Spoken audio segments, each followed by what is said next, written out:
review of the Bitcoin chart from March 12th. Today we will see how our level from the last review performed. Let's point out what to pay attention to right now.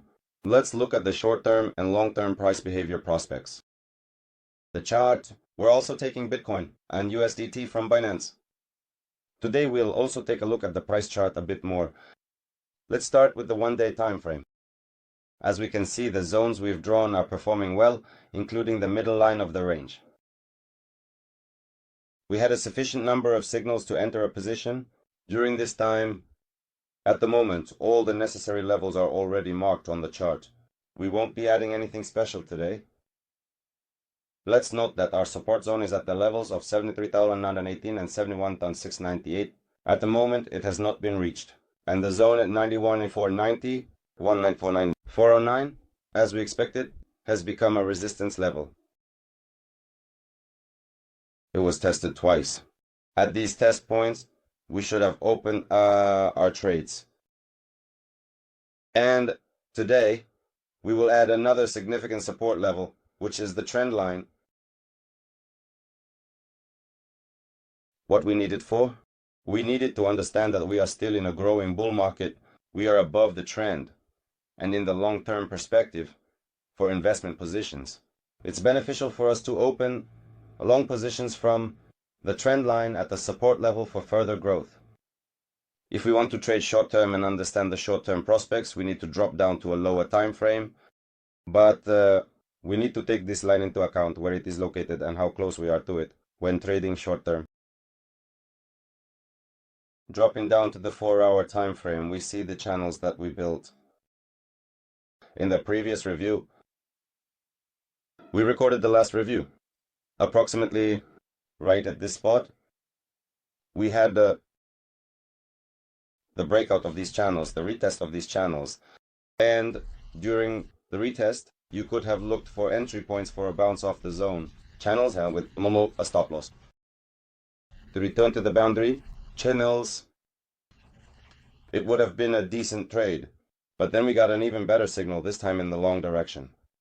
And since we built the middle line, we could understand that there would be a reaction from it. And if we move to the 1-hour time frame, we got a great pattern here in the form of a head and shoulders.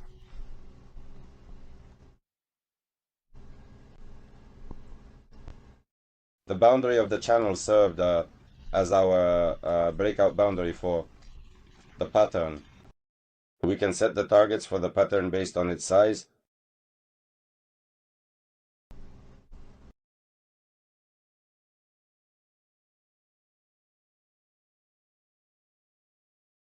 We're figuring a deal. On the breakout, we go long. We will beat the nearest ones. Well, a safe stop behind the shoulder. But I prefer to keep an eye on these lows. So while the chart was consolidating here, I would have calculated the position with a stop here.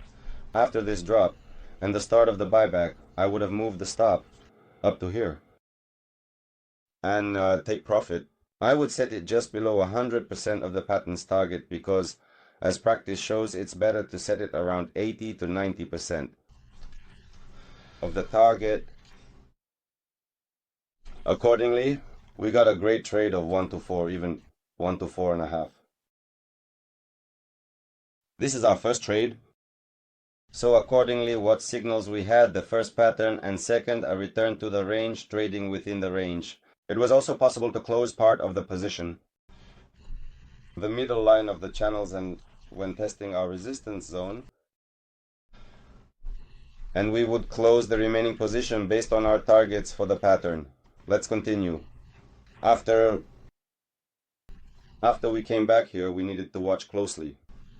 We could either have a true breakout where we hold at this level, or this breakout might just be a test, a false breakout, a liquidity grab, and a return back down, like what happened. And here, the only one, that means the first signal is not the only one. There were two signals. The first signal is retest at test right here